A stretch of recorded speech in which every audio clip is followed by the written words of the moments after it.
Gun enthusiasts across Canada encounter greater restrictions than their southern neighbours.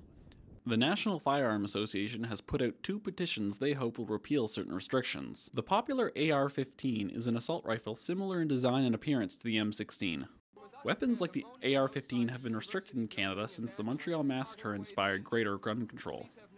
The NFA hopes their petitions will convince the government to de-restrict the AR-15 and to allow for full magazine capacity. I would say that it's a combination of, well, essentially ignorance, and in the case of Canada, it's a case of a false sense of nationality. I can tell you from my experience between 1981, when I was 16, and the mid to late 90s, I was actually anti-gun, and a large part of that was through ignorance and through a false sense of nationality. Gun control is often purported to be a Canadian value, but it's not. Canada has a rich history of firearms ownership, and Canadian tradition and law is supposed to be based upon English common law, which recognizes the ancient right to own and use arms, but it's never been properly codified in Canadian law, and that's been a detriment to us.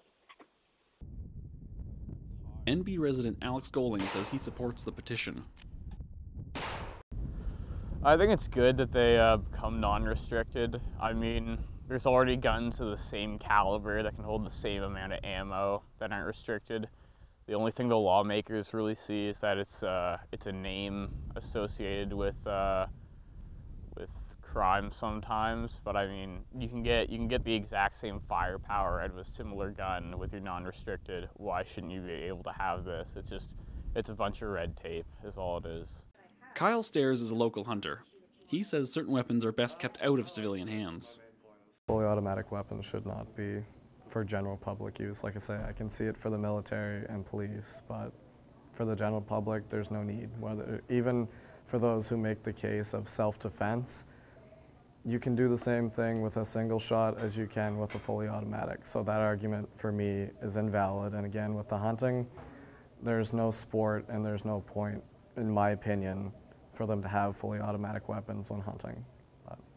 The NFA will deliver their petition to Public Safety Minister Peter MacKay by the end of March. De-restricted AR-15s may be a long way off, but it seems the gun debate is here to stay. For Sioux Journalism, I'm Alex Corbett.